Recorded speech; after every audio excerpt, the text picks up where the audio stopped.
Բայրամովը հերթական հայտարարություն արեց։ Այո, սահմանությունը պետք է փոխել։ Տեսեք ինչ սինխրոն աշխատում են իրար հետ։ Ասեց սահմանադրությունը պետք է փոխեք, բայց մինչև այդ մենք սահմանագծման, սահմանազատման աշխատանքներ անում ենք։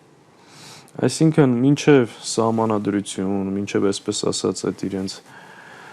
այսպես կոչված խաղաղության պայմանագիր, ինքը ասում է նոր տարածքներ տուր։ Ոստեղից հակադարձում չկա։ Առաջ կայում նաև սահմանագծման, սահմանազատման անվան տակ նոր տարածքները հանձնելու Ադրբեջանին։ Իմիջիայլոց ոչ Ալիևը, ոչ Նիկոլ Փաշինյանը շահագրգռված չեն հայ-ադրբեջանական հարաբերությունների կարգավորմամբ։ Ես էլ եմ ուզում շատ հստակ լինի։ Ալիևը շահագրգիռ չի ունենալ հայ-ադրբեջանական հարաբերությունները կարգավորող խաղաղության, այսպես ասած, պայմանագիր, որովհետև առանց այդ փաստաթղթի ինչ ուզումը ստանում է Նիկոլ Փաշինյանից եւ ամենը ստանալուց հետո նոր հավակնություններ է ներկայացնում, հետեւաբար իրան պետք չէ փաստաթուղթը։